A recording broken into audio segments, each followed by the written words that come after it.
Osun State of Nigeria. Gbọ́dọ̀lá adúpẹ́ pọ̀ ọlọ́run. Bàbá tiẹ̀ ló jà fún ìpínlẹ̀ Ọ̀ṣun. Kristi ètò ṣẹ́ni Fọdébọ́lá. Bàbá ẹ̀ ó jẹ́ sí ètò ìpínlẹ̀ Ọ̀ṣun. Lẹ́yìn tí bàbá ẹ̀ jẹ́ sí mẹ́tọ̀.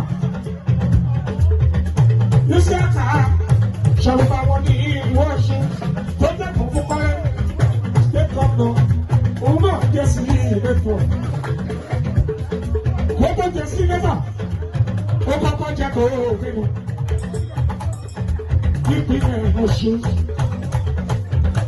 Adúgbò fọlọ́run wọn wa oyè wọ́n dìran oyè yìí dìran nílé yìí gómìnà dìran nílé yìí o gómìnà dìran nílé yìí.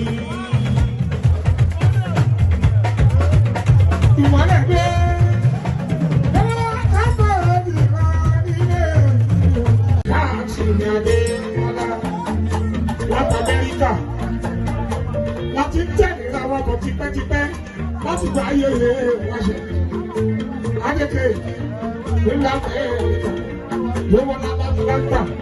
Adéke ní Houston àìlè mọ́kọ́ ọ̀làgbà bí. Àwọn rọ̀ àwọn láti Nàìjíríà ló wá sí Amẹ́ríkà. Wọ́n fi ní kálẹ̀ sábàtà àìlè.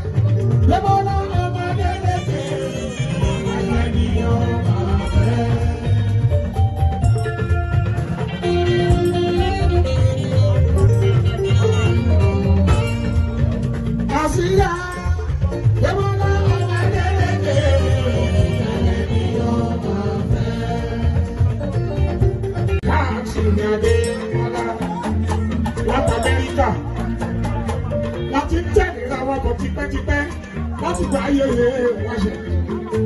Adéke nígbà Amẹ́ríkà ló wọ́n láti lágbà. Adéke ní Houston àìlè mọ́kọ́ ọ̀làgbà bí. Àwọn rọ̀ àwọn láti Nàìjíríà ló wá sí Amẹ́ríkà. Wọ́n fi ní kálẹ̀ sábàtà àìlè.